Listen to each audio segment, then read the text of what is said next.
Sometimes the hardest thing about losing someone you love isn't saying goodbye.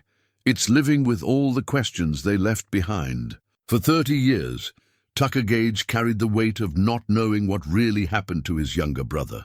When folks in Cedar Ridge saw the old mountain man pay $200 for a rusted shipping container, they laughed and shook their heads. Tucker didn't care about their opinions. He'd seen those serial numbers before, carved into his memory from a government report that told him nothing but lies.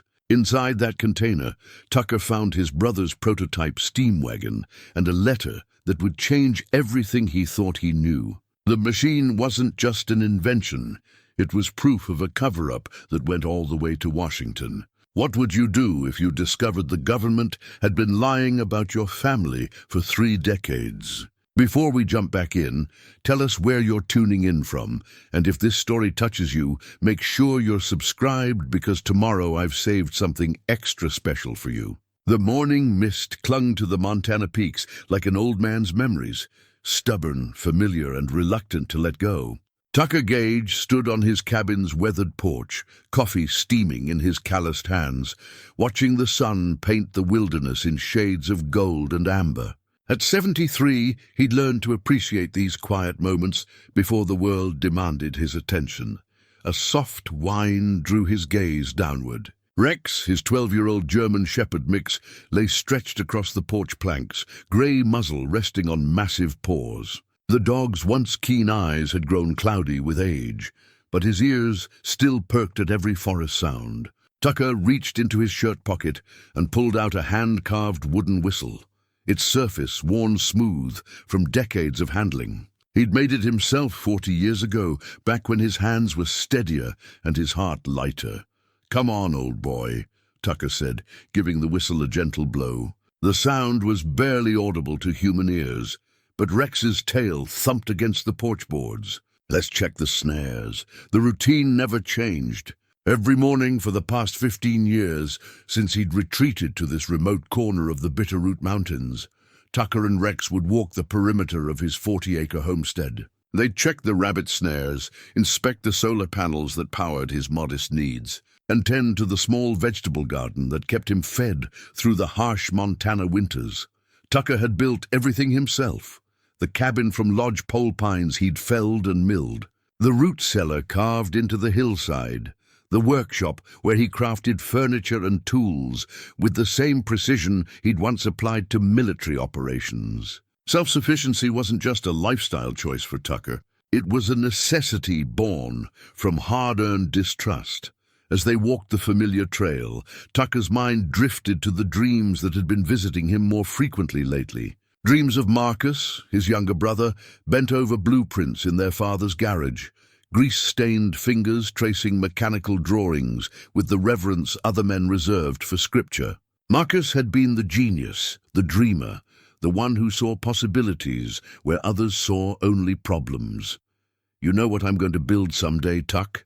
Marcus had said one summer evening in 1978, when he was barely 25 and Tucker was preparing for his second tour overseas. "A machine that runs on nothing but steam and ingenuity. Clean power, no pollution, no dependence on oil or coal. Something that could change everything." Tucker had laughed then, not unkindly, but with the practical skepticism of a soldier who'd seen too much of the world's harsh realities. "Sounds like something out of Jules Verne, little brother," but Marcus had been serious, deadly serious. He had already earned his engineering degree from Montana State, already caught the attention of government contractors who saw potential in his unconventional ideas. Tucker had shipped out 3 weeks later, carrying the image of his brother's determined face and the sound of his ambitious dreams. When Tucker returned from his tour 18 months later, Marcus was gone, dead, according to the official report. A tragic accident at the government research facility where he'd been working. An explosion in the prototype testing lab.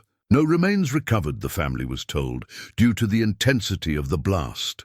Tucker had known it was a lie from the moment the men in suits delivered the news. Marcus was too careful, too methodical to die in a careless accident. But Tucker had been young then, still believing that persistence and proper channels could uncover truth. He'd spent 3 years fighting the bureaucracy, filing requests, demanding investigations.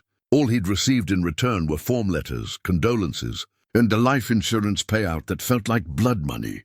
The path wound down towards Cedar Ridge, the small mountain town that served as Tucker's reluctant connection to civilization. Once a month, he'd make the 40-minute drive in his battered pickup truck to collect his mail, buy supplies, and endure the curious stares of people who'd never quite figured him out.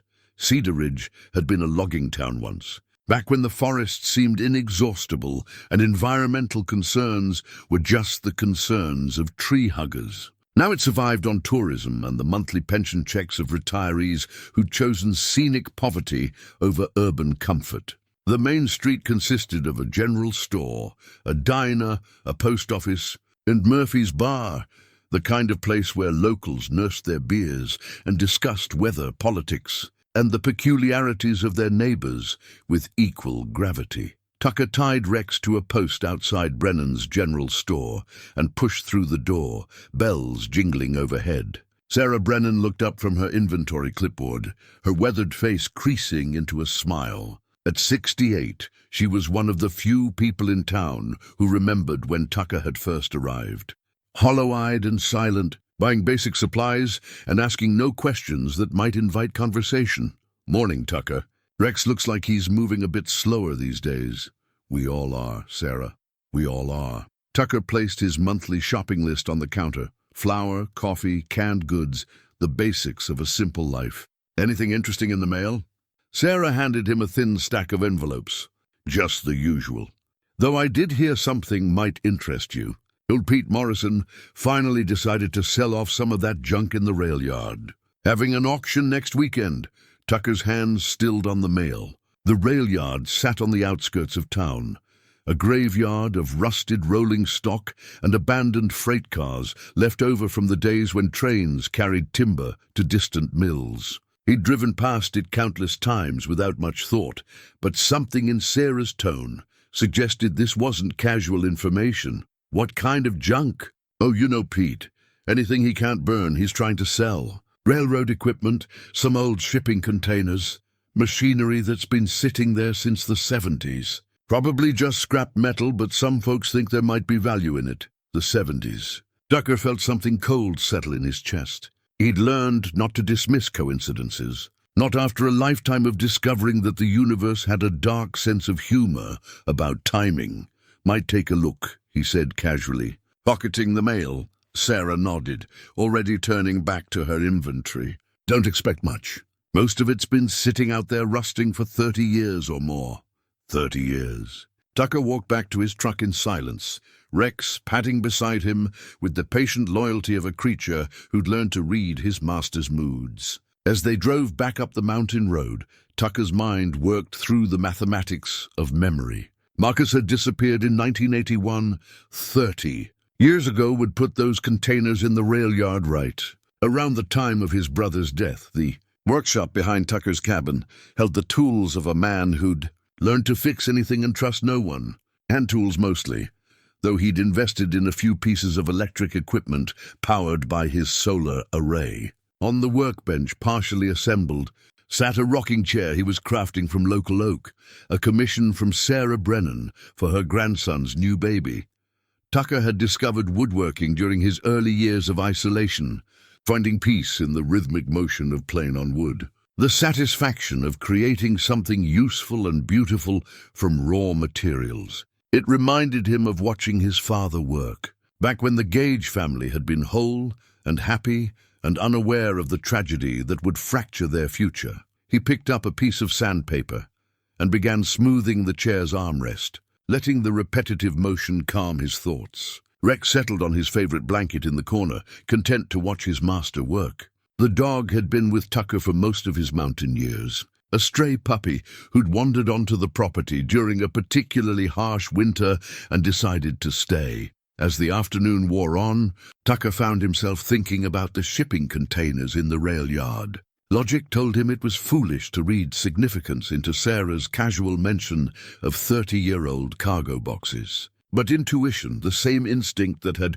kept him alive through 2 tours in hostile territory, whispered, that some mysteries demanded investigation. The sun was setting behind the peaks when Tucker finally set down his tools. He walked to the kitchen and opened a can of stew for dinner, sharing half with Rex, as had become their custom. The silence of the mountains wrapped around the cabin like a familiar blanket, broken only by the occasional hoot of an owl or the distant howl of coyotes. Before bed, Tucker sat in his reading chair and pulled out the photograph he kept tucked in his wallet. It showed two young men in work clothes, arms around each other's shoulders, grinning at the camera. Marcus at 23, just out of college, his face bright with the optimism of someone who believed engineering could solve the world's problems. Tucker at 28, lean and serious in his army fatigues, home on leave between deployments. They'd been inseparable as children, despite the 5-year age gap. Tucker the protector, Marcus the dreamer. When their parents died in a car accident during Tucker's first deployment, it had been Marcus who'd handled the arrangements. Marcus, who'd sold the family house and managed their modest inheritance with mature responsibility that belied his youth. "I'm going to make you proud." "Tuck," Marcus had written in his last letter, dated 3 weeks before his supposed death. "The project I'm working on, it's going to change everything. Clean energy, sustainable transportation, a way to break free from oil dependency. I can't say much yet, but when this is finished, the world will be different." Tucker had carried that letter with him for 30 years, reading it so many times the paper had grown soft as cloth. Now as he held it in the lamplight, he noticed something he'd somehow missed before. In the margin, in Marcus's careful handwriting, were a series of numbers, SC7741B, a shipping container designation. Tucker was sure of it. He folded the letter carefully and returned it to his wallet. Tomorrow, he decided, he would drive to Cedar Ridge and have a conversation with Pete Morrison about 30-year-old mysteries rusting in an abandoned rail yard. Some questions he'd learned could wait decades for answers. But when the universe finally offered clues, only a fool would ignore them. Rex lifted his graying muzzle and whined softly, as if sensing his master's thoughts. Tucker reached down and scratched behind the dog's ears, feeling the familiar comfort of unconditional loyalty. "I know, old boy," he murmured. "I feel it too. After all these years, maybe it's time to stop running from the past and start chasing the truth." Outside, the Montana wind whispered through the pines, carrying with it the promise of change and the weight of long-buried secrets waiting to surface. Tucker Gage, mountain man and keeper of mysteries, settled into his chair and prepared for whatever tomorrow might bring. The auction began at 9 sharp on a Saturday morning that promised heat and humidity. Tucker arrived early, parking his truck at the edge of the crowd gathering around Pete Morrison's makeshift podium. Rex waited in the cab, panting in the shade, while Tucker walked among the lots with the measured pace of a man who'd learned patience through necessity. Most of the items were exactly what Sarah had predicted: rusted machinery, weathered railroad ties, scrap metal that might fetch a few dollars from salvage dealers. But Tucker's attention focused on the shipping containers, lined up like dominoes along the old loading platform. 7 containers total, each bearing the weathered scars of decades exposed to Montana weather. He found it on the 3rd container from the left, SC7741B, barely visible beneath layers of rust and grime. The numbers matched Marcus's notation exactly. Tucker's heart hammered against his ribs as he circled the container, noting the heavy padlock that had long since seized with corrosion. The dents and scratches that told stories of rough handling and hasty transport. Interested in that old box, Tucker? Pete Morrison had approached with the shuffling gait of a man whose joints had been worn smooth by 8 decades of hard living. His roomy eyes held curiosity but no suspicion. To him, Tucker was just another local looking for a bargain. Might be. "What's the story on these containers?" Pete scratched his stubbled chin. "Railroad brought 'em in sometime in the early 80s. Emergency storage, they said. Some kind of government contract that got cancelled before they could ship 'em out again. Been sitting here ever since, taking up space and collecting rust. Any idea what's inside? Hell, could be anything. Might be empty, might be full of treasure. That's the gamble, ain't it?" Pete chuckled at his own wisdom. Starting bids 200 for the lot of 7. Figured somebody might want 'em for storage or scrap, Tucker nodded, keeping his expression neutral while his mind raced. $200 for 7 containers was highway robbery, in favor of the buyer. Even as scrap metal, they were worth more than that. But Pete Morrison had never been accused of sharp business sense. The bidding started exactly as Pete had predicted. 200 for the lot, no other takers stepping forward. Tucker raised his hand, and the auctioneer's gavel fell with a sound like finality. Sold to Tucker Gage. You can settle up with Pete after the auction. Tucker paid in cash, as was his custom, and arranged to return with proper cutting tools. Pete handed over a ring of keys that probably hadn't worked in 20 years, along with a handwritten bill of sale that would satisfy any questions about ownership. "You planning to haul them all up to your place?" Pete asked. "Just the one for now. The rest can sit here until I figure out what to do with them." The drive back to the cabin felt longer than usual. Tucker's hands gripped the steering wheel tighter than necessary, and Rex seemed to sense his master's tension, whining softly from the passenger seat. By the time they reached the homestead, Tucker had made his decision. Whatever was in that container, whether treasure or disappointment, he would open it today. The workshop held everything he needed: bolt cutters for the ancient padlock, pry bars for the sealed doors, work lights powered by extension cords. Tucker loaded the tools into his truck and made the return trip to Cedar Ridge, his stomach tight with anticipation that felt equal parts hope and dread.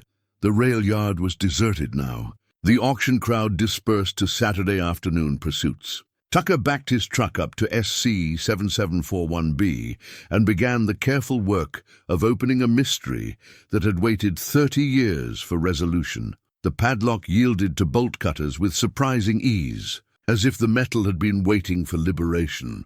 The real challenge lay in the container's doors, which had been sealed with what looked like military-grade weather stripping and secured with internal latches designed to keep contents safe from both elements and unauthorized access. Tucker worked methodically, using pry bars to gradually loosen the door seals. Metal groaned in protest, rust flaked away in orange clouds, and slowly, incrementally, the right-hand door began to separate from its frame. Light spilled into the container's interior for the first time in decades, revealing layers of heavy canvas tarps stretched over angular shapes. The air that escaped carried the sense of machine oil, preservatives, and something else. Something that made Tucker's chest tighten with recognition. His father's cologne. English leather, the same aftershave Marcus had worn since high school, claiming it made him sophisticated. The scent was faint but unmistakable, a ghost of memory that confirmed what Tucker's heart already knew. With trembling hands, he pulled away the first tarp. The machine beneath was like nothing Tucker had ever seen, yet somehow familiar, as if he'd encountered it in dreams or half-remembered conversations. It stood roughly 8 feet long and 4 feet high, built on what appeared to be a reinforced chassis with wheels designed for rail transport. The body was constructed from polished steel and brass fittings, with gauges and valves arranged with the precision of a fine timepiece. But it was clearly more than decorative. Steam pipes ran along the sides, connecting to a complex boiler assembly. The driving wheels were massive things, crafted with the attention to detail that marked true engineering artistry. And mounted prominently on the front was a brass nameplate that read, Gage Prototype Steam Propulsion Unit, Patent Pending 1981. Tucker's vision blurred as emotion overwhelmed him. This was Marcus's dream made manifest. The clean energy transportation system his brother had envisioned during those late-night conversations in their father's garage. But it was more than a machine. It was proof that Marcus had lived longer than the official reports claimed, had worked on his designs beyond the supposed date of his death. Beneath the steam wagon, Tucker found a waterproof case secured with military-grade locks. Inside lay Marcus's personal journal, thick with notes and sketches, alongside technical blueprints that showed modifications and improvements to the original design. But most important was the sealed envelope tucked inside the journal's front cover. addressed in Marcus's careful handwriting, "For Tucker Gage, when the time is right." Tucker's hands shook as he opened the letter. Marcus's voice seemed to speak from the pages, clear and urgent despite the passage of years. "If you're reading this, Tuck, then something has happened to me, and the container has finally found its way to you. I've been living on borrowed time for months now, ever since I refused to let them weaponize my work. The steam propulsion system was supposed to be the beginning of clean energy, independence, a way to free transportation from oil, dependency and environmental destruction, but they want to use it for military applications. Weapons delivery systems, armored vehicles, machines of war instead of peace. When I said no, they made it clear that my cooperation wasn't optional. That's when I knew I had to disappear. The machine you found is the only working prototype. I've hidden the complete plans elsewhere, but this unit proves the concept works. Clean steam power, self-sustaining, efficient enough to revolutionize transportation if it falls into the right hands. I'm sorry I couldn't tell you the truth, brother. I'm sorry for the pain my disappearance will cause. But I couldn't let them turn my dream into a nightmare. If something happens to me, I'm trusting you to decide what to do with this knowledge. The stamps and documentation in this case will tell you who's been watching me, who wants this technology, and why they were willing to fake my death to get it. Use your judgment, Tuck. You always had better instincts about people than I did. I love you, brother. Take care of yourself and remember, sometimes the most important battles are the ones nobody knows you're fighting. Marcus. Tucker read the letter 3 times before the words fully penetrated. His brother hadn't died in 1981.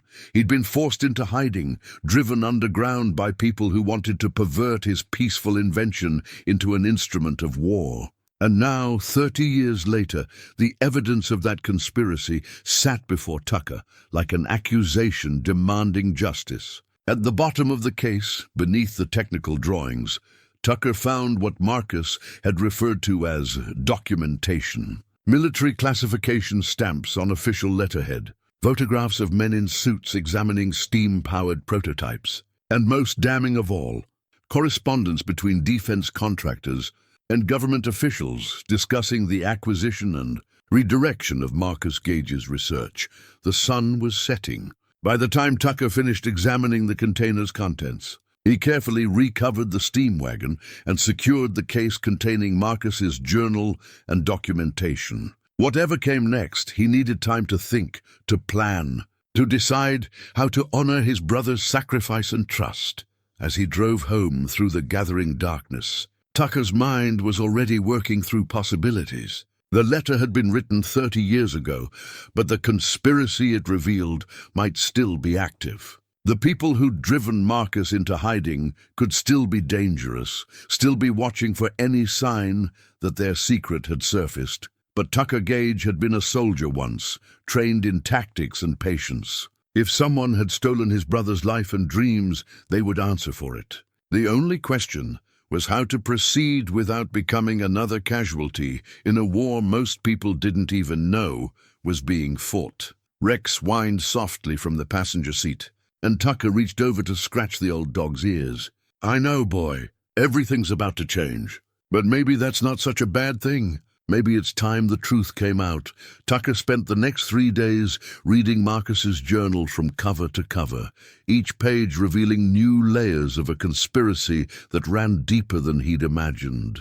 His brother had documented everything with the meticulous care of an engineer: dates, names, conversations, and gradually escalating threats that painted a picture of government overreach and corporate greed. The journal began innocently enough, with Marcus's excitement about being recruited for a classified energy research project in 1979. He'd been fresh out of graduate school, brilliant and idealistic, exactly the kind of mind the government needed for its alternative energy initiatives following the oil crisis. The project was housed at a facility outside Helena, officially designated as the Advanced Propulsion Research Laboratory. Day 47, Dr. Vasquez and I achieved breakthrough in steam pressure optimization today. The efficiency ratings are beyond anything we projected. This could revolutionize not just transportation, but power generation, manufacturing, everything. Elena thinks we're looking at Nobel Prize territory, Dr. Elena Vasquez. Tucker made note of the name as he continued reading. Marcus wrote about her frequently in those early entries. A brilliant physicist in her 40s who served as the project's senior researcher. She seemed to share Marcus's vision of clean energy technology that could benefit humanity rather than enrich defense contractors. But as the journal progressed, the tone grew darker. Military officials began attending their progress meetings. Questions shifted from, how can this help solve the energy crisis, to what's the maximum payload this system could carry, and how quickly could these units be deployed in hostile terrain. Day 156.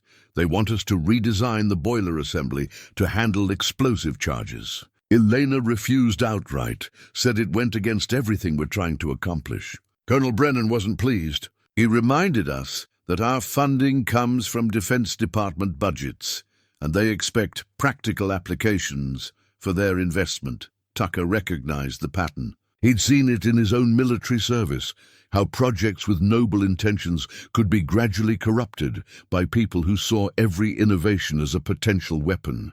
Marcus had been naive to think his research would remain purely academic.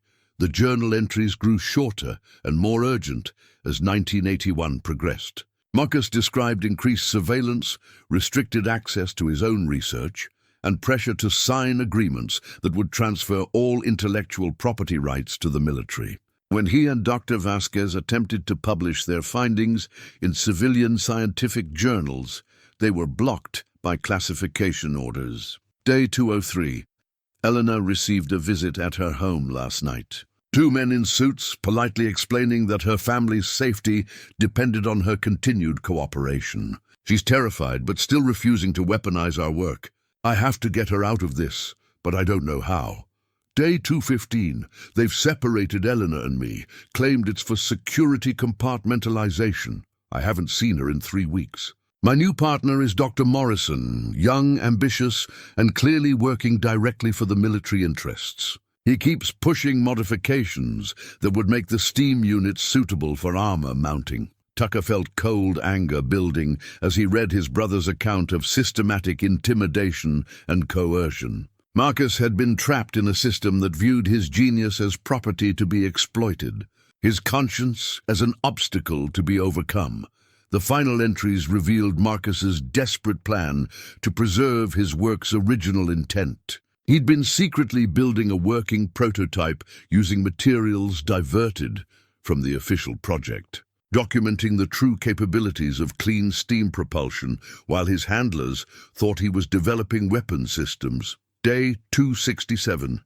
It's finished. The prototype performs exactly as we originally envisioned. Clean, efficient, revolutionary. I've hidden the complete specifications where they'll never find them, and arranged for the prototype itself to be stored safely until someone I trust can continue the work. Eleanor managed to get word to me through channels I won't document here.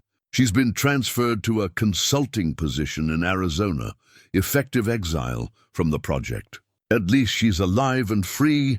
They're planning to eliminate me tomorrow. I've seen the classified memorandum ordering my removal as a security risk. The official story will be a laboratory accident, explosion in the prototype bay, no remains recovered. Clean and simple. If I disappear, the world will think Marcus Gage died trying to build weapons for the military. The truth is that Marcus Gage died trying to prevent his peaceful technology from becoming an instrument of war. Tuck, if you ever read this, know that I regret nothing except not being able to say goodbye properly. The container and its contents are my legacy. Use them wisely. Tucker closed the journal and sat in silence for a long time. Outside his cabin windows, the Montana wilderness continued its eternal rhythms, indifferent to human betrayal and loss. Rex lay at his feet, occasionally lifting his graying muzzle to study his master's face with patient concern. The implications were staggering. Not only had the government faked his brother's death, they'd stolen his research and presumably continued developing weapons applications. Marcus had been murdered. There was no other word for it, by the very people who should have been protecting American innovation and ingenuity. But Marcus had also been clever. He'd hidden the prototype and documentation where government agents wouldn't think to look, disguised among surplus equipment in a forgotten rail yard. And he'd mentioned Dr. Elena Vasquez's transfer to Arizona, suggesting she might still be alive, still be a potential source of information. Tucker walked to his workshop and retrieved a road atlas from his reference shelf. Arizona was a big state, but if Elena Vasquez was still using her real name, she shouldn't be impossible to find. The internet would have made such searches easier, but Tucker had never felt the need for modern connectivity in his mountain retreat. Sometimes the old ways worked better for a man who valued privacy. He would need to visit the public library in Missoula, use their computers to search for Dr. Elena Vasquez. If she was alive and willing to talk, she might be able to fill in the gaps in Marcus's story. She might even know whether his brother had survived the fake death or had actually been killed in the cover-up. That night, Tucker made his decision. He would secure the prototype and documentation in a hidden location on his property, then travel to Arizona to find Elena Vasquez. After 30 years of living with questions, he finally had leads worth following. He spent the following morning constructing a concealed storage space beneath his workshop floor, using skills learned during covert operations overseas. The hiding place was invisible unless someone knew exactly where to look, protected from moisture and temperature extremes. Marcus's steam wagon would wait there, safe and secret, until Tucker decided what to do with the knowledge it represented. As he worked, Tucker found himself thinking about Elena Vasquez, a woman who'd stood up to military pressure, who'd refused to compromise her principles even when threatened. She and Marcus had been kindred spirits, united by their vision of technology, serving humanity rather than destroying it. If she was still alive, still fighting the same battle, Tucker needed to find her. Rex watched the preparations with the stoic patience of a creature who'd learned to accept his master's occasional mysterious projects. But even the old dog seemed to sense that something significant was happening, that the quiet routine of their mountain life was about to be disrupted. Tucker secured the prototype and sealed the hiding place, then stood in his workshop feeling the weight of inherited responsibility. Marcus had trusted him with more than family secrets. He'd trusted him with the power to expose a conspiracy that had cost lives and perverted scientific progress for 3 decades. The question now was whether Tucker Gage, mountain man and keeper of secrets, had the courage to become Tucker Gage, seeker of justice and avenger of the innocent. The answer, he realized, had never really been in doubt. The Missoula Public Library's computer terminals hummed with the quiet efficiency of modern technology that Tucker found both useful and unsettling. He'd driven the 2 hours from his mountain home with Rex riding shotgun, the old dog content to wait in the truck, while Tucker navigated the unfamiliar waters of internet research. Finding Dr. Elena Vasquez proved easier than expected. A simple search revealed that she was living at Desert Springs Retirement Community in Scottsdale, Arizona. The facility's website featured a photograph from their monthly newsletter, showing residents engaged in various activities. There, in the corner of a group photo taken in the community garden, was a face Tucker recognized from Marcus's journal descriptions, older now, silver-haired and wearing glasses. But unmistakably, the woman who'd worked alongside his brother. The drive to Arizona would take 2 days, maybe 3 if he traveled at a pace comfortable for Rex. Tucker made the decision immediately. 30 years of questions deserved answers, and Elena Vasquez might be the only person alive who could provide them. Desert Springs Retirement Community occupied a sprawling complex of adobe-style buildings surrounded by meticulously maintained desert landscaping. Tucker felt out of place among the palm trees and carefully controlled environment, his mountain clothing and weathered pickup truck marking him as clearly foreign. to this world of managed comfort. The receptionist, a cheerful woman in her 30s, directed him to the community garden where Dr. Vasquez spent most afternoons. Tucker found her tending a small plot of tomatoes and herbs, her movements careful but determined despite her 78 years. Dr. Vasquez. She looked up, shading her eyes against the Arizona sun. When she saw Tucker's face, her expression shifted from polite curiosity to something approaching recognition. "You have his eyes," she said quietly. "Marcus's eyes. You must be Tucker." The simple acknowledgement hit Tucker harder than he'd expected. For 30 years, no one had connected him to his lost brother. Here was someone who remembered Marcus not as a government casualty or classified footnote, but as a living person with family who loved him. "You knew I existed? Marcus talked about you constantly. His big brother, the soldier who kept him safe when they were children. He was so proud of your service record, so worried about your deployments overseas." Eleanor set down her gardening tools and studied Tucker's face. "He never stopped hoping he'd see you again." They walked to a shaded bench beneath a desert willow tree. Elena moved slowly, and Tucker noticed the slight tremor in her hands that suggested age-related neurological issues. But her mind seemed sharp, her memory clear when she spoke about the past. "I assume you found the container," she said. "Marcus was very particular about those numbers. Said you'd recognize them when the time was right." Tucker pulled the faded photograph from his wallet, the one showing him and Marcus together in happier times. Elena smiled when she saw it, her eyes softening with remembered affection. He carried a copy of that picture in his wallet. Used to say it reminded him why he was fighting so hard to keep his work peaceful. "Family meant everything to Marcus. Tell me what really happened." "The journal explains some of it, but I need to know how it ended."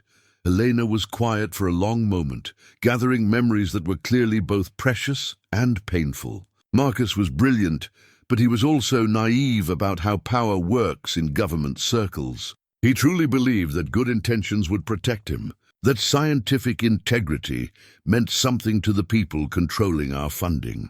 She described the gradual pressure that had been applied to their research team, the way military applications had slowly consumed their peaceful energy project. Elena had been the senior researcher, supposedly protected by tenure and reputation. But even she had been vulnerable to implicit threats about her family's safety. They separated us in the final months. Assigned Marcus to work with Dr. Morrison on weaponization protocols. Morrison was young, ambitious, completely willing to serve military interests without question. He reported everything Marcus said or did directly to Colonel Brennan. Did Marcus really die in 1981? Elena's hands trembled more noticeably. "I don't know.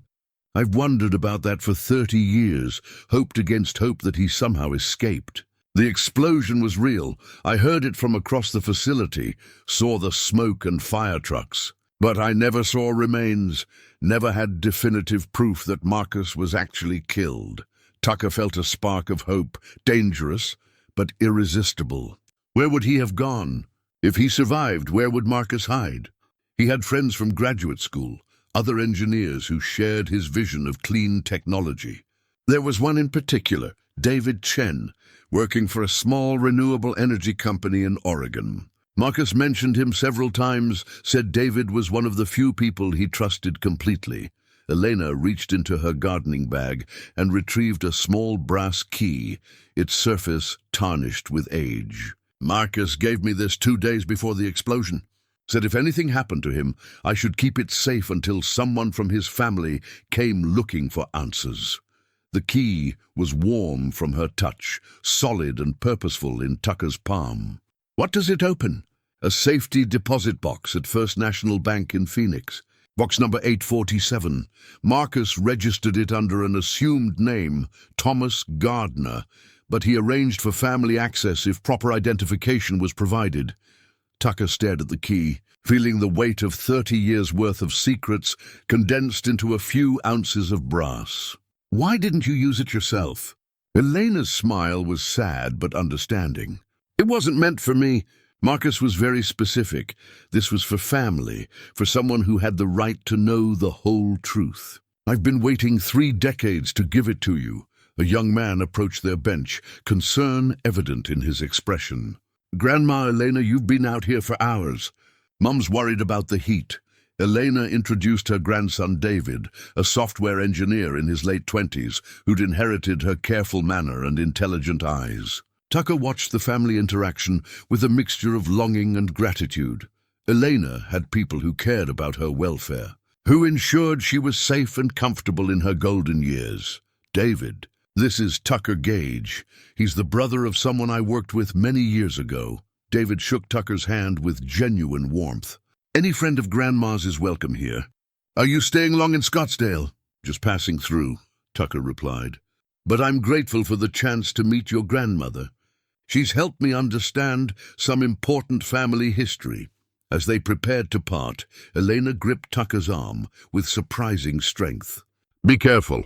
The people who destroyed our project, who drove Marcus into hiding or worse, some of them may still be alive, still be powerful. They won't appreciate having their secrets exposed."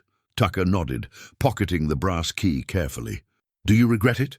The research, the stands you took?" "Never. Science should serve humanity, not destroy it." Marcus understood that, died for it if necessary. If you find proof that he survived, that he continued fighting for his principles, then everything we suffered was worthwhile. The drive back to Montana felt different, charged with purpose and possibility. Rex seemed to sense his master's renewed energy, sitting alertly in the passenger seat as they covered mile after mile of desert highway. Tucker's mind was already working through the logistics of reaching Phoenix, of accessing whatever Marcus had hidden in that safety deposit box. 30 years after his brother's disappearance, he finally had concrete leads to follow, real hope that answers might be within reach. But Elena's warning echoed in his thoughts as well. If powerful people had conspired to steal Marcus's research and eliminate him as a threat, they might not appreciate a mountain man with military training, asking uncomfortable questions about the past. Tucker Gage had spent 15 years learning to live quietly, avoiding attention and conflict. But some fights, he was beginning to understand, were worth the risk. His brother had died defending principles that mattered. The least Tucker could do was honor that sacrifice by seeking the truth. Whatever the cost, First National Bank of Phoenix occupied a gleaming tower of glass and steel that made Tucker feel like an anachronism in his flannel shirt and worn jeans. The security guard eyed him with professional suspicion, but Tucker's identification and Elena's brass key proved sufficient to gain access to the safety deposit box area. David Chen, Elena's grandson, had insisted on accompanying Tucker to Phoenix, claiming curiosity about his grandmother's mysterious past. Tucker suspected the young man's motives ran deeper than mere interest, but appreciated having someone familiar with modern banking procedures to navigate the bureaucratic requirements. The safety deposit box clerk, a precise woman in her 50s, examined Tucker's documentation with bureaucratic thoroughness before leading them to a private viewing room. Box 847 was larger than Tucker had expected, deep enough to contain substantial documents or objects. "Take your time," the clerk said, closing the door behind her. "Ring the bell when you're finished." Tucker inserted Elena's key with hands that trembled slightly from anticipation. The lock turned smoothly, as if it had been waiting 30 years for this moment. Inside the box lay a collection of items that represented Marcus's final preparations for whatever fate awaited him. On top was a videotaped message labeled, "For Tucker Gage, personal and confidential." Beneath that, rolled blueprints secured with rubber bands, photographs of machinery Tucker didn't recognize, and a second brass key attached to a tag reading Oregon Storage Unit 247. But it was the photographs that made Tucker's breath catch. They showed Marcus, clearly alive and working, in what appeared to be a machine shop or laboratory. His brother looked older than in the family pictures Tucker carried, hair graying at the temples, face lined with the stress of a man living under assumed identity. But he was unmistakably alive, working on what appeared to be an improved version of his steam propulsion system. "David," Tucker said quietly, "your grandmother mentioned that Marcus had friends in Oregon. Engineers working on renewable energy projects." David looked up from examining the blueprints spread across the table. "She did say something about that. A company called Green River Technologies, I think. Small outfit working on alternative energy solutions." Tucker's pulse quickened. The photographs showed Marcus in what could easily be a private research facility, the kind of place where an engineer with a new identity might continue his life's work. If these pictures were recent, and they appeared to be taken with modern equipment, then Marcus could still be alive. The videotaped message presented a logistical challenge. Neither Tucker nor David carried equipment capable of playing the antiquated format, but David's technical background suggested solutions. "There's an electronics shop downtown that transfers old media to digital formats," David offered. "They could probably convert this to something we can watch on a laptop." An hour later, they sat in David's rental car outside the electronics shop, watching Marcus Gage speak to them across 30 years of separation and secrets. The video quality was poor, clearly recorded in haste under stressful conditions, but Marcus's voice was exactly as Tucker remembered. "If you're watching this, Tuck, then you've found the evidence Elena and I prepared for you. I'm sorry for the deception, sorry for letting you believe I was dead. But the people hunting me don't take prisoners, and involving you would have put your life in danger.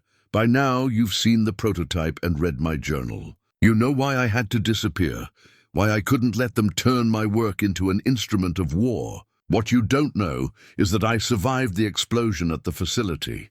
Elena helped me stage my death, gave me time to escape before the authorities arrived.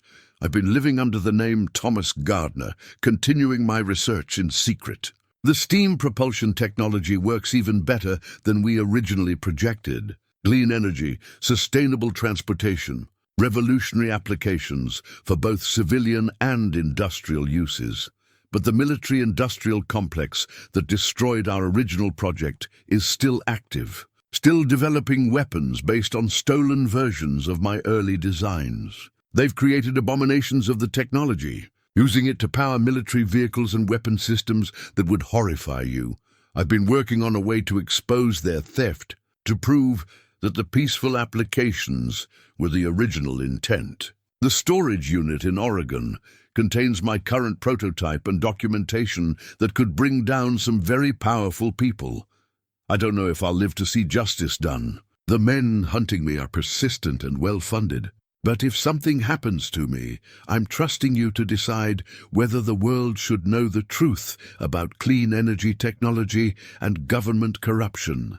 Find Thomas Gardner in Corvallis, Oregon. That's where I've been hiding, where I've continued the work. The key in this box will open Storage Unit 247 at Secure Space Storage. Inside, you'll find everything needed to expose the conspiracy that stole my life and perverted my research.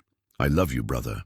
I've missed you every day for 30 years. Whatever you decide to do with this information, know that you've been my inspiration throughout this long exile. The hope of seeing you again has kept me fighting when everything else seemed hopeless. The video ended with Marcus reaching toward the camera, his face etched with exhaustion and determination. Tucker sat in stunned silence, processing the revelation that his brother was, or had been, alive and working somewhere in Oregon. "When was this recorded?"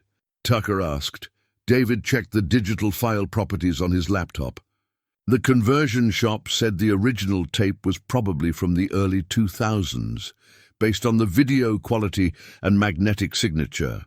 So maybe 15, 20 years ago, which meant Marcus could still be alive, still be working under his assumed identity in Oregon. Tucker felt hope and anxiety warring in his chest. After 30 years of believing his brother was dead, the possibility of reunion seemed almost too overwhelming to contemplate. But Marcus's warning about persistent hunters couldn't be ignored. If government agents or defense contractors were still tracking down loose ends from the 1981 cover-up, Then Tucker's investigation might have already attracted unwanted attention. David, I need to ask you something important. Are you willing to help me find your grandmother's old colleague? This isn't a game. The people involved have already killed to protect their secrets. David's response was immediate and determined. Grandma Elena spent 30 years wondering what happened to Marcus, whether he was alive or dead. If there's a chance we can find him, give her that closure. Then I'm in completely. Tucker nodded, feeling grateful for the young man's loyalty and courage. Then we're going to Oregon. But first, we need to be very careful about how we travel and who we talk to.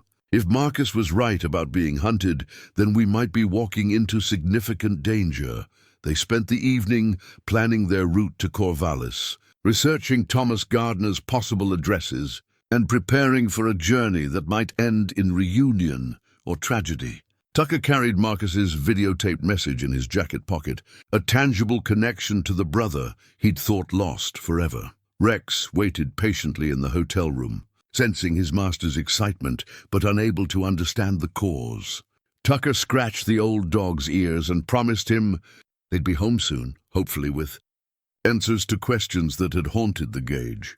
Family for 3 decades, the drive to Oregon took them through some of the most beautiful country in America, but Tucker barely noticed the scenery. His mind was consumed with memories of childhood adventures he'd shared with Marcus, stories he'd planned to tell if they ever met again, and questions that had accumulated over 30 years of separation. David proved to be an ideal traveling companion, curious but not intrusive, helpful without being pushy. As they covered mile after mile of interstate highway, Tucker found himself sharing war stories and life lessons with the young man, grateful for the distraction from his churning emotions. "Tell me about Marcus when you were kids," David said, as they crossed into Oregon. "Grandma Elena always described him as brilliant but naive. What was he like as a little brother?"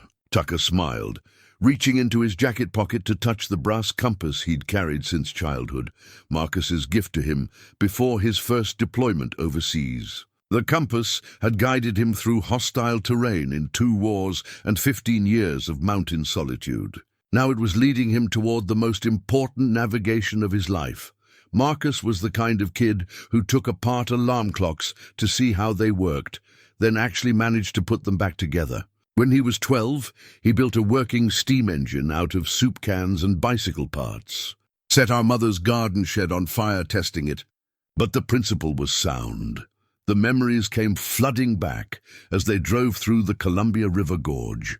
Marcus, at age 8, explaining to their father why the family car would run better if they modified the carburetor.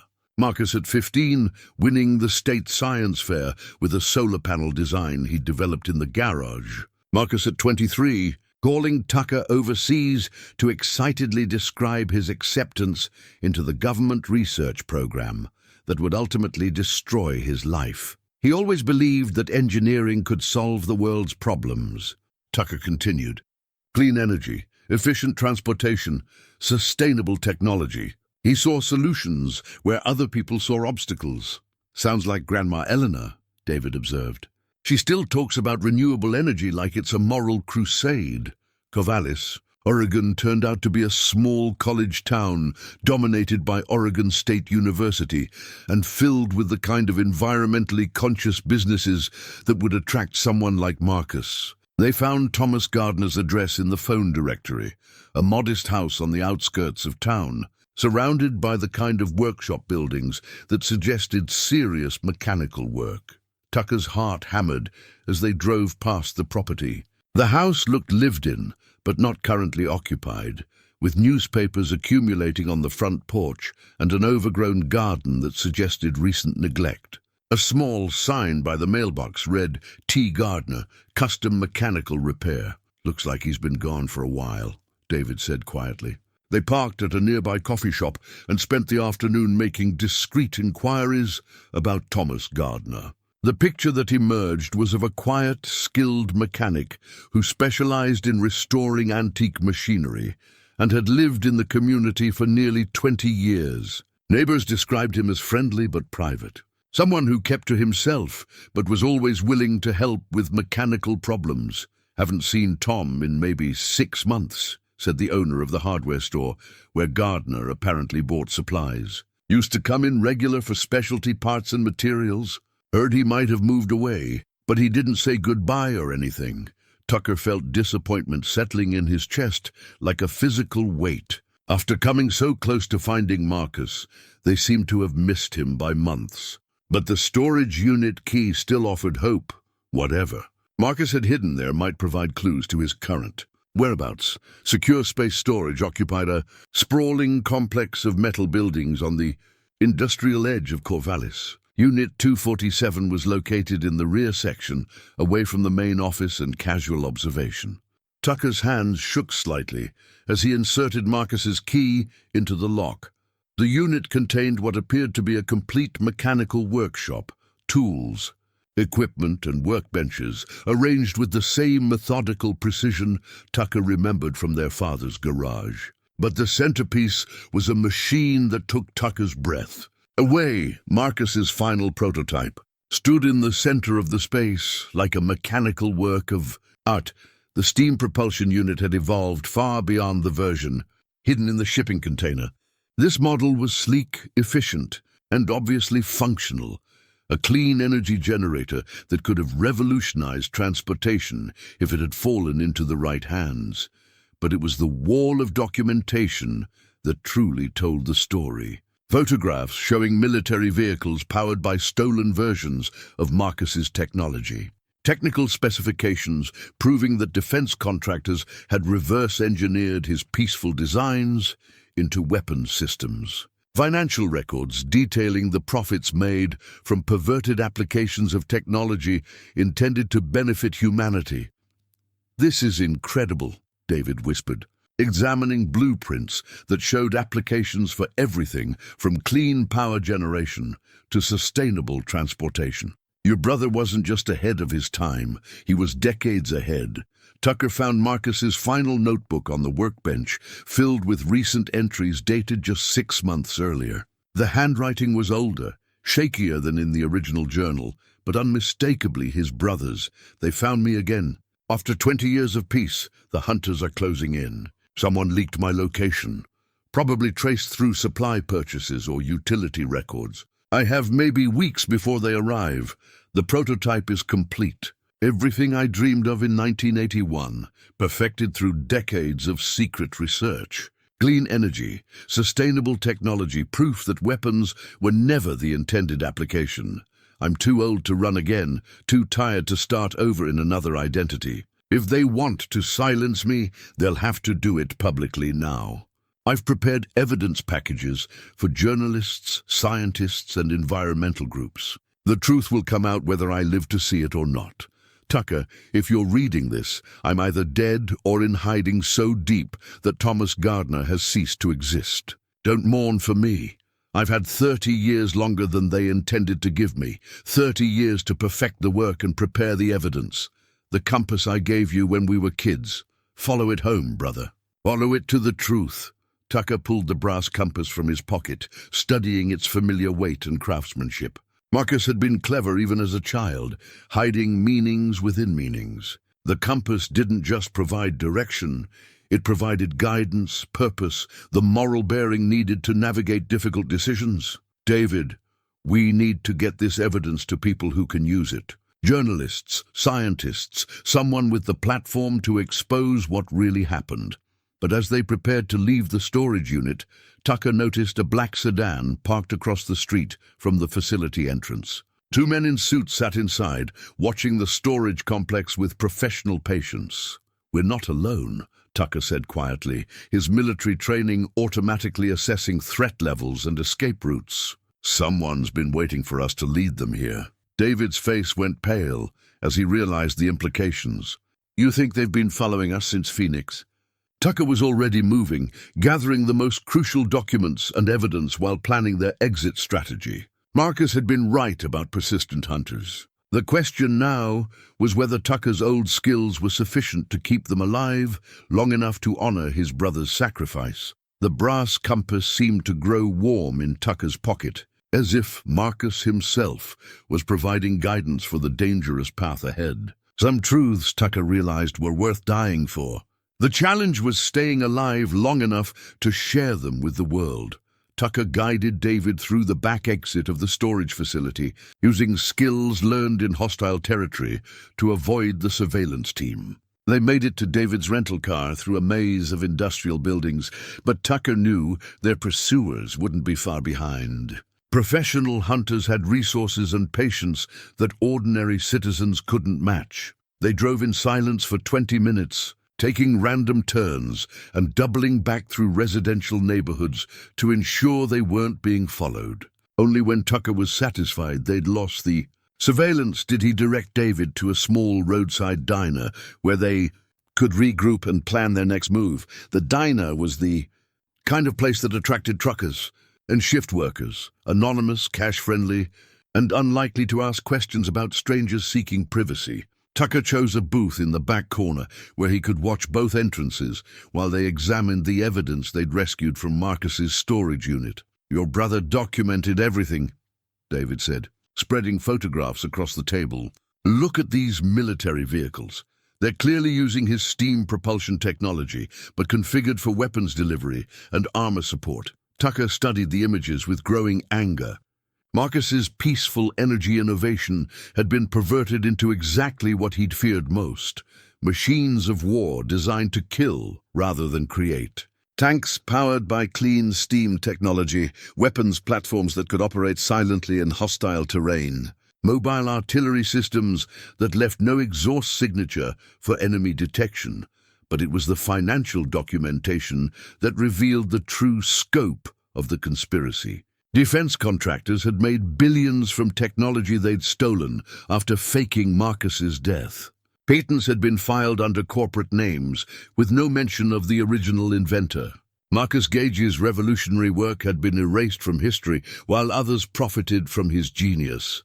"This goes all the way to the top," Tucker said, pointing to correspondence between defense officials and government contractors. Senator Morrison, General Blackwood, executives from 3 major weapons manufacturers. They didn't just steal Marcus's research, they built an entire industry around it. David's face went pale as he recognized one of the names. "Morrison. That's the same name as the agent who was following us.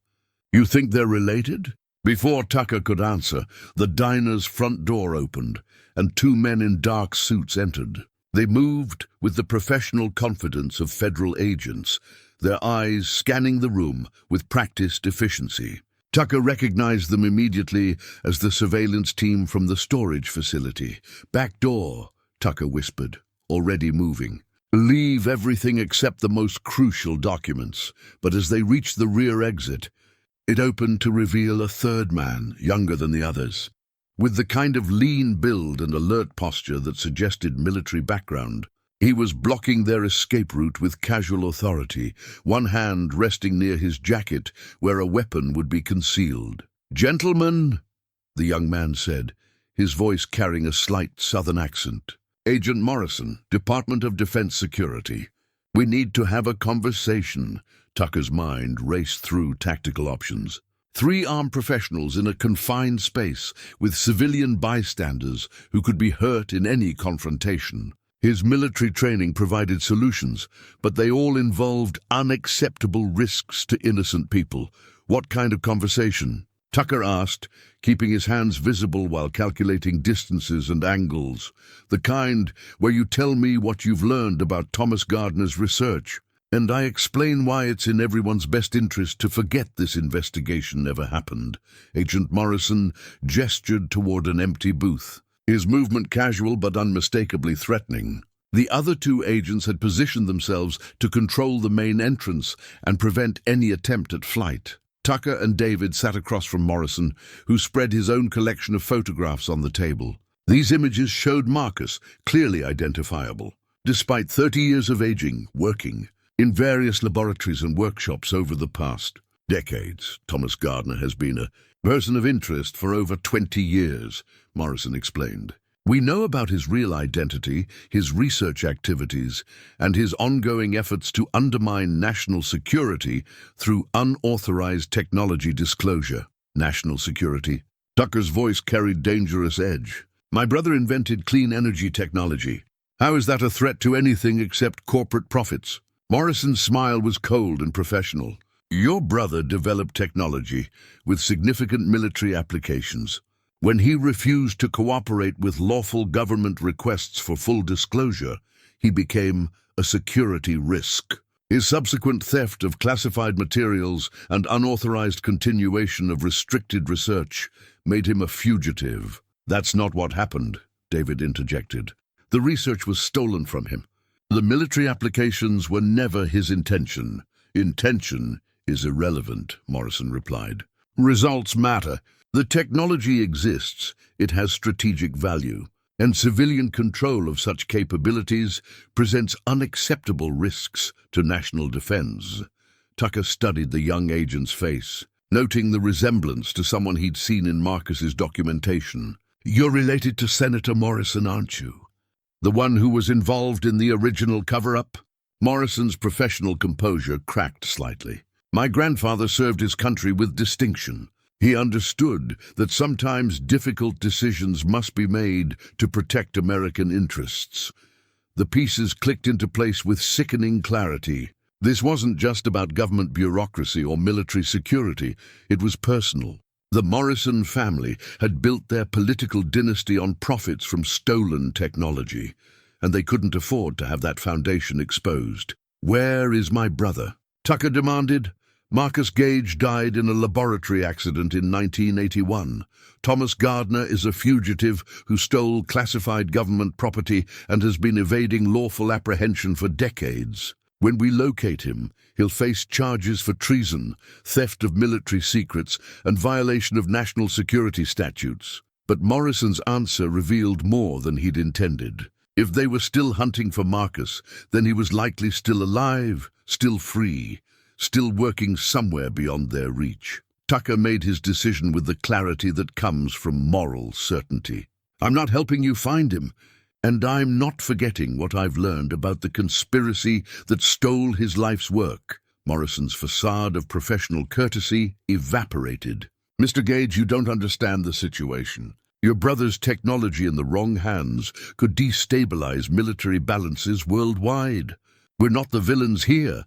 We're the people trying to prevent global catastrophe by profiting from stolen research and murdering inconvenient inventors, by making hard choices that civilians don't have the clearance or judgment to understand. Tucker recognized the logic of people who'd convinced themselves that any action was justified by sufficiently important goals. He'd seen that mentality before, in war zones where good intentions gradually corrupted into something monstrous.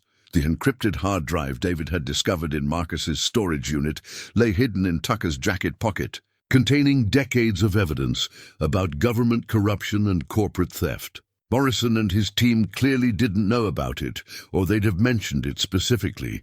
What do you want from us? Tucker asked. Cooperation. An agreement to cease this investigation and return any materials you've obtained to proper authorities.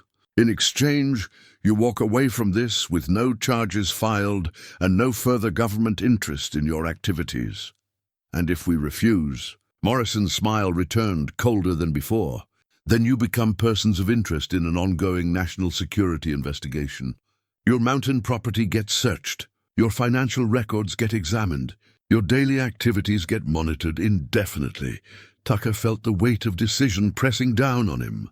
He could accept Morrison's offer, return to his quiet mountain life, and pretend he'd never learned the truth about Marcus's fate.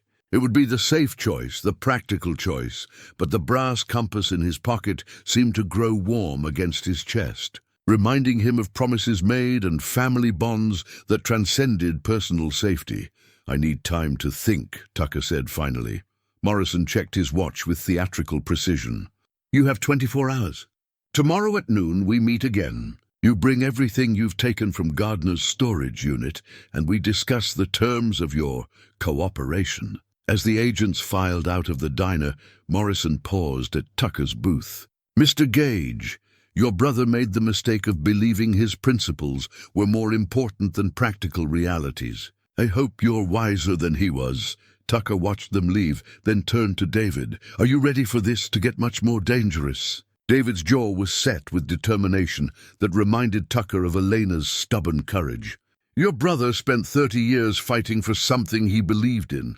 The least we can do is make sure his sacrifice meant something." Tucker nodded, feeling the weight of inherited responsibility and the guidance of Marcus's compass. The conspiracy was larger and more powerful than he'd imagined, but it had a weakness, its dependence on secrecy. If they could get Marcus's evidence to the right people, expose the truth to public scrutiny, then even Senator Morrison's political dynasty couldn't survive the scandal. The question was whether they could stay alive long enough to honor Marcus's legacy and bring justice to light. Tucker and David spent that night in a motel room 40 miles from Corvallis, hunched over David's laptop as they worked to decode the information on Marcus's encrypted hard drive. The device contained 30 years of meticulous documentation, photographs, financial records, technical specifications, and correspondence that painted a damning picture of systematic corruption. "This is incredible," David whispered, scrolling through files that showed the progression of Marcus's stolen technology, from peaceful energy research to military weapons systems. "Your brother documented everything. Look at this. Patent applications filed by defense contractors using his exact specifications. Dated months after his supposed death." Tucker studied the screen, feeling his anger crystallize into cold determination. Marcus hadn't just been a victim. He'd been a strategic thinker who'd spent decades building a case against his persecutors. Every file on the drive was carefully organized, cross-referenced, and supported by multiple sources of evidence. He was preparing for this moment, Tucker realized. All these years, he wasn't just hiding, he was gathering proof, building an unassailable case against the people who stole his life's work. The most damning files showed correspondence between Senator Morrison and defense contractors discussing the acquisition and redirection of clean energy research. The language was careful, legally defensible, but the intent was clear. They targeted Marcus specifically because his technology threatened their fossil fuel investments while offering revolutionary military applications.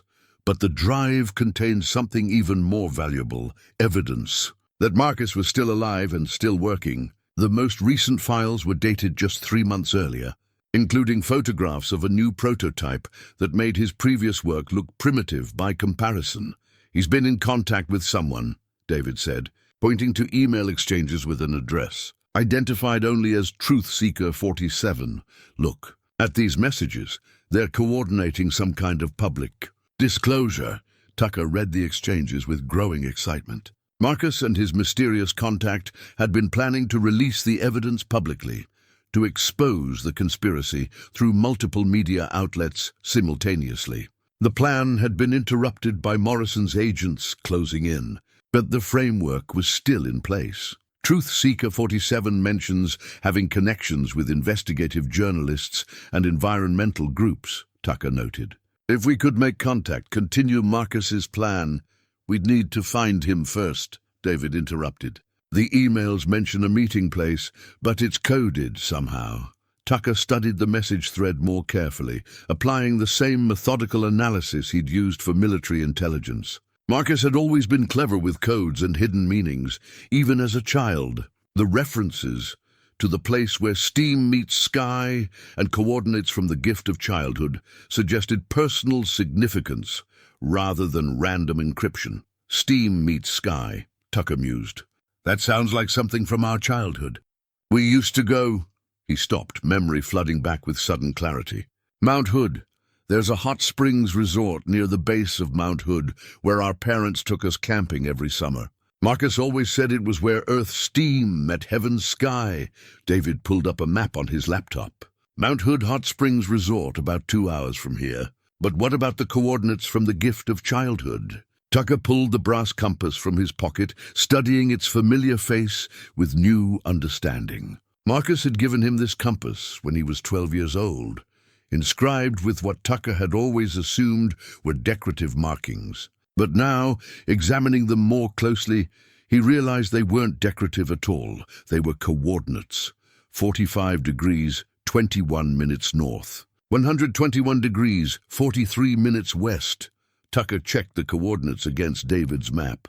That's the exact location of the hot springs resort. They prepared to leave immediately, but Tucker insisted on taking precautions that reflected his military background. He purchased basic camping equipment and supplies for an extended stay in wilderness terrain, along with communication equipment that would work in areas beyond cell phone coverage.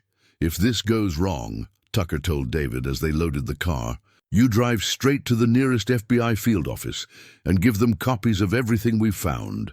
Don't trust local law enforcement. Morrison's family has too much political influence." David nodded, but his jaw was set with determination that reminded Tucker of Elena's stubborn courage. "Nothing's going wrong. We're going to find Marcus, expose the truth, and make sure these people answer for what they've done." The drive to Mount Hood took them through some of Oregon's most beautiful countryside, but Tucker barely noticed the scenery. His mind was focused on the upcoming reunion with his brother, the culmination of 30 years of questions and grief. Rex dozed in the back seat, occasionally lifting his graying muzzle to study his master's tense posture. Mount Hood Hot Springs Resort occupied a scenic valley at the base of Oregon's most prominent peak. The facility had been modernized since Tucker's childhood visits, but the essential character remained unchanged. Natural hot springs, feeding pools carved from volcanic stone, surrounded by old-growth forest that seemed untouched by time.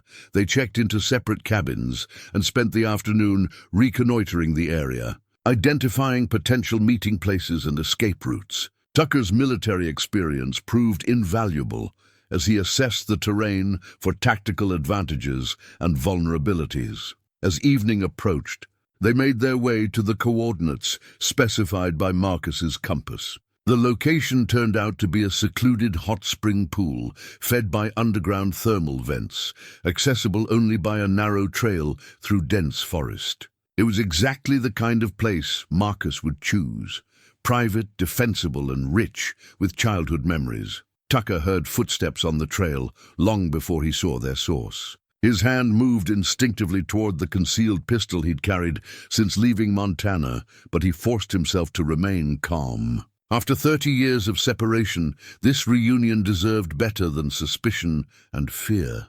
The man who emerged from the forest shadows was clearly Marcus, despite the changes wrought by time and stress. His hair had gone completely gray, his face was lined with worry and exhaustion, but his eyes held the same intelligent warmth Tucker remembered from their youth. "Hello, Tuck." The simple greeting hit Tucker harder than any elaborate speech could have. This was his brother, alive and real after 3 decades of believing him dead. Tucker felt 30 years of grief and guilt lifting from his shoulders like a physical weight. "Marcus." Tucker's voice cracked with emotion. "I thought the report said I know what they said. I'm sorry for letting you believe it, but involving you would have meant signing your death warrant." Marcus stepped forward hesitantly, as if uncertain of his welcome. "I've thought about you every day for 30 years. Wondered if you'd forgive me for disappearing." Tucker crossed the distance between them in 2 quick steps and embraced his brother with fierce intensity. "There's nothing to forgive. I understand why you had to run, why you couldn't contact me. I just wish, I know, I wish things could have been different too." They sat on the stone edge of the hot spring pool, and Marcus explained what had happened since his staged death. Elena had helped him escape the facility after creating evidence of a fatal explosion. He'd lived quietly under assumed identities, continuing his research while documenting the systematic theft of his technology. "They perverted everything I tried to create," Marcus said, his voice heavy with regret. "Clean energy became weapons technology. Peaceful transportation became military vehicles. My dream of helping humanity became a nightmare of enhanced warfare." "But you never stopped fighting," Tucker observed. "The evidence you've gathered, it's enough to bring down everyone involved in the conspiracy." Marcus nodded toward David, who'd been listening in respectful silence. "Elena's grandson has been invaluable in preparing the digital evidence packages. We've identified journalists and scientists who can't be bought or intimidated, people with the platform and courage to expose the truth. When do we make the disclosure? Tucker asked. Tomorrow. Truth Seeker 47. That's Dr. Sarah Martinez. An investigative journalist with the Washington Post has agreed to publish our evidence simultaneously with releases to environmental groups and scientific journals. Once the information is public, Morrison and his people can't suppress it without making the situation worse. But Marcus's expression remained troubled, despite their apparent success. There's something else, Tuck. The final prototype I've been working on, it's more than just evidence of theft. It's a functioning demonstration that could revolutionize energy production worldwide. But it also represents a target that Morrison's people will kill to acquire. Tucker felt the familiar weight of tactical decision-making settling on his shoulders. Where is the prototype? Hidden in a cave system about 2 miles from here. I've been using it as a workshop for the final assembly and testing. But if Morrison's agents have tracked you here, they have, Tucker confirmed. We lost them yesterday, but they'll figure out our destination eventually. How long do we have? Marcus checked his watch, with the same precise gesture Tucker remembered from their childhood. The disclosure is scheduled for 8 a.m. Eastern Time tomorrow. If we can protect the prototype and documentation until then, the truth becomes public, and Morrison loses his ability to cover up the conspiracy. And if we can't, Marcus's smile was grim but determined. Then we make sure the prototype is destroyed rather than falling into their hands. I've spent 30 years keeping this technology out of the wrong hands. I won't let them have it now, Tucker nodded, feeling the familiar clarity that came with accepting a difficult mission. After 30 years of questions and grief, he finally had the chance to honor his brother's sacrifice and expose the truth that had cost so many lives. Then we'd better get started, Tucker said. We have a long night ahead of us, and some very determined people trying to stop us. Rex whined softly from his position by the trail, his graying muzzle lifted as if scenting danger on the evening wind. The old dog's instincts had kept Tucker alive through countless challenges, and they were warning him now that the most dangerous part of their journey was just beginning. The cave system where Marcus had hidden his final prototype lay deep in the old-growth forest surrounding Mount Hood, accessible only through trails that hadn't appeared on any map since the 1940s.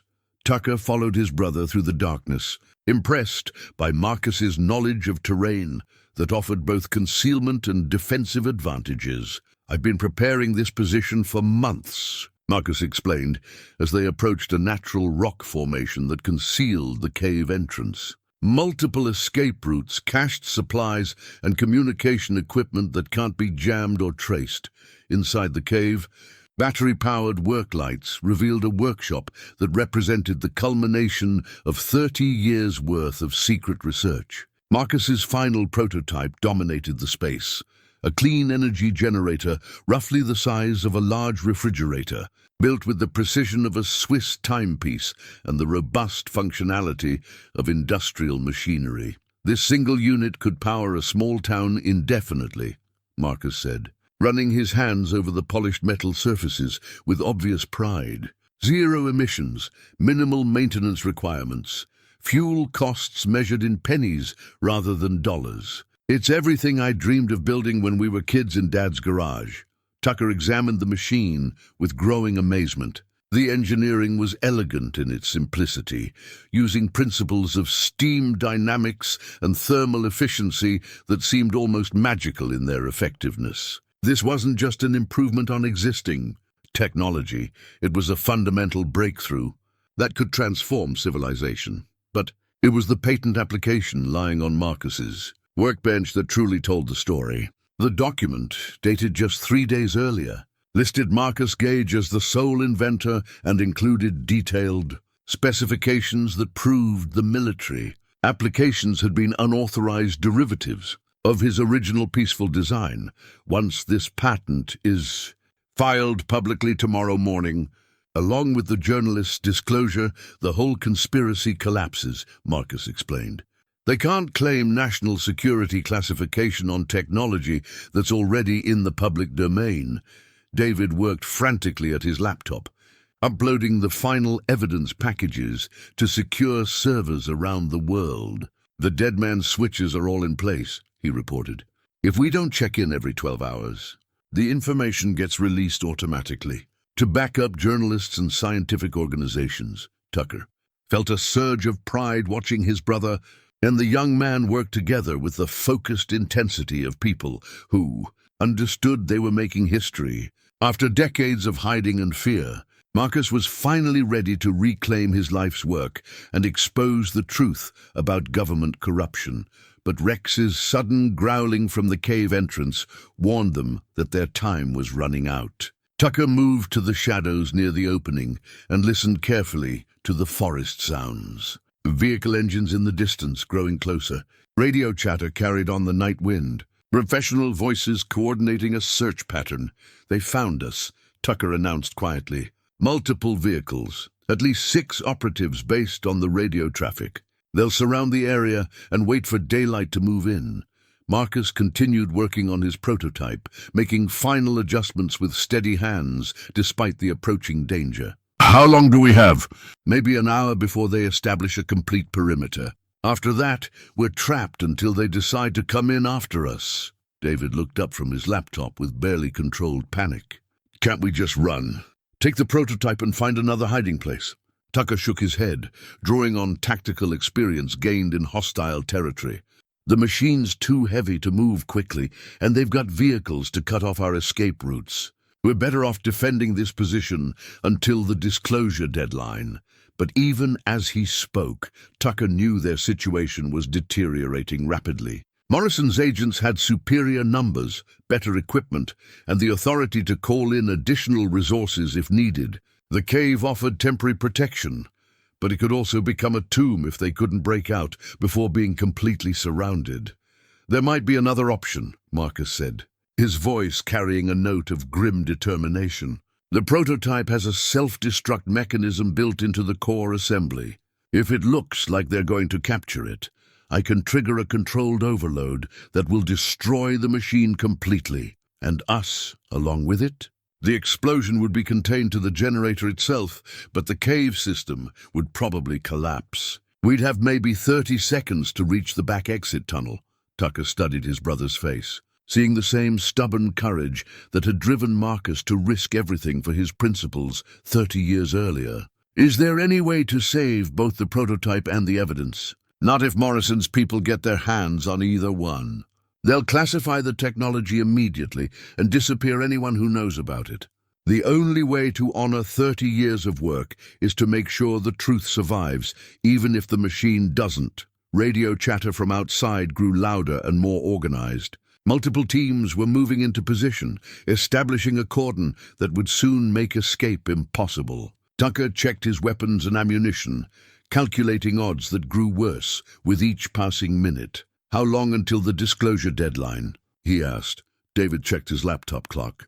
6 hours and 27 minutes until the Washington Post publishes the story. Tucker nodded, accepting the mathematics of their situation. 6 hours was an eternity in tactical terms, but it might as well have been 6 days, given their current position. Morrison's agents wouldn't wait for dawn. They'd move as soon as they were confident no one could escape. Then we hold this position until the story breaks, Tucker decided. Whatever it takes, we make sure Marcus's evidence reaches the public. The final battle for truth was about to begin. The assault began at 3:30 in the morning, with the distinctive whine of tactical drones overhead. Tucker pressed himself against the cave wall, listening to the electronic surveillance devices mapping the terrain and searching for alternate entrances. Morrison's team was thorough, professional, and clearly prepared for extended operations. Movement on the main trail, Tucker reported, watching infrared signatures through the scope of his hunting rifle. 4 operatives advancing in tactical formation.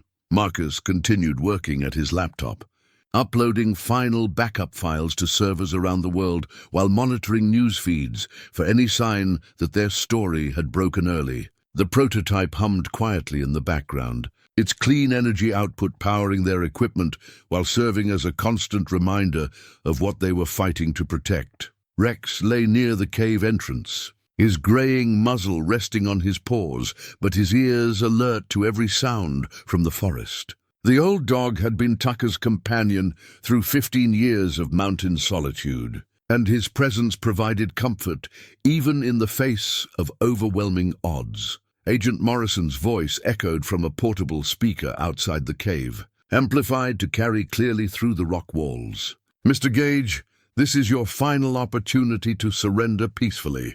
We have authorization to use whatever force is necessary to secure the classified materials in your possession." Tucker moved to a position where his voice would carry, but his location remained concealed. "The only classified materials here are the ones you stole from my brother 30 years ago.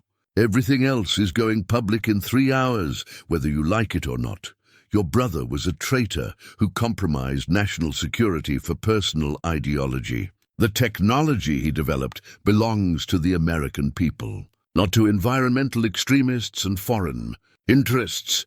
The American people are about to learn the truth about how their government steals from its own citizens." Morrison's response was immediate and violent. Tear gas canisters arced through the cave entrance, followed by flashbang grenades designed to disorient and incapacitate. Tucker had anticipated the assault, pulling on military surplus gas masks and protective gear salvaged from his storage locker. But the attack had an unexpected consequence. Rex, startled by the explosions and blinded by chemical irritants, bolted toward the cave entrance where Morrison's operatives were preparing to advance. Tucker heard his faithful companion's agonized yelp as automatic weapons fire cut down the old dog who'd been trying to protect his master. "Rex!" Tucker's anguish transformed into cold fury as he watched his loyal friend collapse near the cave mouth. The dog's collar tag, bearing Tucker's name and contact information, caught the light from muzzle flashes as Rex struggled to crawl back toward safety. Tucker's military training took over, channeling grief into tactical precision. He returned fire with controlled bursts, forcing Morrison's team to take cover while Marcus activated the prototype's emergency protocols. The machine began cycling through its shutdown sequence, preparing for either evacuation or destruction, depending on how the battle unfolded. "David, how much time do we need to complete the uploads?" Tucker called over the gunfire. 27 minutes for the final evidence package," David replied, his voice steady despite the chaos surrounding them. "But the dead man's switches are already active. If we don't survive this, the information still gets released automatically." A new sound joined the cacophony of battle, helicopters approaching from multiple directions. Morrison had called in additional resources, probably including federal tactical teams with authorization to use lethal force. Their small cave position would be overrun within minutes, unless something changed dramatically. Marcus made the decision Tucker had been dreading. "I'm activating the self-destruct sequence. The prototype will overload in 2 minutes, giving us time to reach the back exit before the cave system collapses." "Wait," Tucker said, studying the tactical situation with desperate intensity. "There might be another way." He'd noticed something during the initial assault. Morrison's operatives were using standard military equipment and tactics, but they were also being extremely careful about evidence preservation. They wanted the prototype intact, along with anyone who could testify about the conspiracy. A complete cave collapse would destroy both the machine and the witnesses. "David, can you trigger the uploads remotely once we're clear of the cave?" "Already set up for remote activation. I just need cellular coverage or Wi-Fi connectivity." Tucker felt the pieces of a desperate plan clicking into place. "Marcus, how long can you delay the self-destruct?" "Maybe 5 minutes, but then the overload becomes irreversible." "That's enough time." Tucker moved toward Rex's still form near the cave entrance, grief and determination warring in his chest. "We're going to run for the back exit, but not to escape. We're going to circle around and hit them from behind while they're focused on the cave." Marcus stared at his brother as if he'd lost his mind. "Tucker, there are at least 8 of them, probably more with the helicopter support. But they think we're trapped. They won't expect an assault from their rear position. Tucker knelt beside Rex and gently closed the old dog's eyes, feeling the weight of another sacrifice demanded by his quest for justice. The collar tag was warm from the dog's body heat, a final connection to 15 years of loyal companionship. "I'm sorry, old friend," Tucker whispered, "but your sacrifice is going to mean something." The self-destruct sequence continued its inexorable countdown as Tucker prepared for the most dangerous gamble of his life. 6 months later, Tucker Gage stood in the workshop behind his Montana cabin, putting the finishing touches on a rocking chair crafted from local oak. The commission had come from Sarah Brennan's daughter-in-law, who'd heard about Tucker's woodworking skills through the small network of people who appreciated handmade furniture. The chair was beautiful work, smooth, functional, built to last generations. Tucker had poured his grief and healing into every joint and curve, finding peace in the rhythm of creation after months of destruction and revelation. The work reminded him that some things endured beyond conspiracy and corruption, that human hands could still build rather than merely tear down. Marcus emerged from the guest cabin Tucker had constructed during the winter months, carrying 2 cups of coffee and moving with the careful gait of someone still recovering from injuries sustained during their escape from the Mount Hood caves. The explosion had collapsed the cave system as planned, destroying the prototype but providing cover for their flanking attack on Morrison's forces. "The Washington Post called again," Marcus said. Settling into the chair Tucker kept on the cabin's front porch. "They want to do a follow-up interview about the congressional hearings." Tucker accepted the coffee gratefully, savoring the quiet morning ritual they'd established since Marcus had come home. After 30 years of separation, they were learning to be brothers again, rebuilding relationship patterns that had been interrupted by conspiracy and fear. "What did you tell them?" "Same thing I always tell reporters. The evidence speaks for itself. We don't need to add commentary. The evidence had indeed spoken with devastating clarity." David's uploads had triggered the largest technology scandal in American history, exposing decades of systematic theft and corruption that reached into the highest levels of government and defense contracting. Senator Morrison had resigned in disgrace before being indicted on multiple felony charges. Colonel Brennan faced court-martial proceedings. 3 major defense contractors were fighting civil and criminal lawsuits that would likely bankrupt them, but the most satisfying outcome had been the vindication of Marcus's original vision.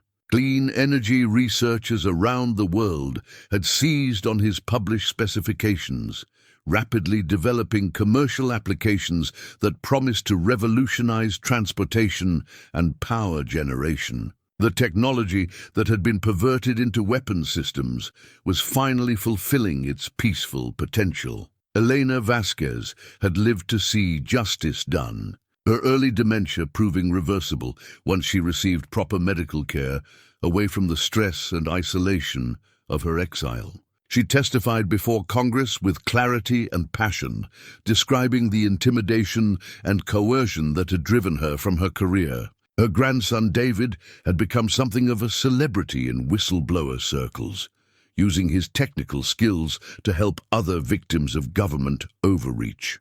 "Any word from David?" Tucker asked. "He's starting his new job with the Environmental Protection Agency next week. Apparently, the current administration is very interested in having people with experience exposing corporate malfeasance." Tucker smiled, remembering the young man's determination to see justice done. David had proven himself during those dangerous days in Oregon, showing courage and integrity that would serve him well in his new role, protecting the public interest. A pickup truck turned into Tucker's driveway, carrying Sarah Brennan and a passenger Tucker didn't immediately recognize. As they approached the cabin, Tucker realized the passenger was Dr. Sarah Martinez, the investigative journalist who'd been instrumental in breaking the story of Marcus's stolen research. "Hope you don't mind unexpected visitors," Sarah Brennan called as she climbed the porch steps. Dr. Martinez wanted to meet the infamous Gage brothers in person. Sarah Martinez was a compact woman in her 40s, with the intense energy of someone accustomed to chasing difficult stories. She shook hands with both brothers, her grip firm and her eyes bright with professional curiosity. "I wanted to thank you personally for trusting me with your evidence," she said. "In 20 years of investigative journalism, I've never worked on a story with such clear moral lines. You handed me proof of government corruption that was absolutely irrefutable." "We handed you proof of theft and murder," Marcus corrected gently. "The moral lines were drawn by the people who perverted peaceful technology into weapons systems." Dr. Martinez nodded, pulling a manila envelope from her briefcase. "Which brings me to why I'm here. The Pentagon has been quietly approaching clean energy researchers, offering lucrative contracts for dual-use technology development. I think they're trying to legitimately acquire what they previously stole." Tucker examined the documents. Martinez had brought contract proposals and correspondence that suggested the military-industrial complex was adapting to new realities rather than abandoning old practices. "Some fights never really end," Tucker observed. "They just change tactics, which is why I'm starting a foundation to support independent researchers," Marcus announced. "Clean Energy Defense Fund, legal protection and financial support for scientists who want to keep their work in civilian hands." It was exactly the kind of initiative Tucker had expected from his brother. Marcus had never been content with simply exposing problems. He wanted to build solutions that would prevent future corruption. The foundation would be funded by lawsuit settlements from the defense contractors, turning their ill-gotten profits into protection for the next generation of inventors. As their visitors prepared to leave, Dr. Martinez handed Tucker a handwritten letter addressed in familiar script. "This came to my office yesterday, forwarded through several intermediaries. I think it's from someone who wants to remain anonymous, but appreciates what you've accomplished." Tucker opened the letter carefully, recognizing Elena Vasquez's careful penmanship despite the tremor of age. "Dear Tucker and Marcus, I wanted you to know that your courage has inspired other victims to come forward. 3 more researchers have contacted congressional investigators about technology theft and intimidation. The foundation you're creating may prevent future scientists from suffering what we endured. Marcus, your father would be proud of the man you've become. You never compromised your principles, even when it cost you everything. Tucker, your loyalty and determination brought justice to people who thought they'd never see it. Thank you for giving an old woman the chance to see truth triumph over corruption. With love and gratitude, Elena." Tucker folded the letter carefully and placed it in his shirt pocket, next to the brass compass Marcus had given him so many years ago. The compass had guided him through hostile territory, mountain solitude, and finally to the truth about his brother's fate. Now it would guide him through whatever challenges lay ahead. That evening, Tucker and Marcus sat on the cabin porch, watching the sunset behind the Montana peaks. The silence between them was comfortable now, filled with the peace that comes from questions answered and family bonds restored. "Any regrets?" Tucker asked. Marcus considered the question seriously. "About the 30 years we lost?" "Yes, about fighting for principles that matter." "Never." Tucker nodded, scratching behind the ears of the young border collie puppy he'd adopted from the local animal shelter. The dog, named Scout in honor of Rex's memory, represented hope and new beginnings, proof that life continued beyond loss and sacrifice. The truth had set them free, but freedom came with responsibility. They would continue fighting for clean energy, for honest science, for a world where innovation served humanity rather than destroying it. Some battles were worth a lifetime of commitment.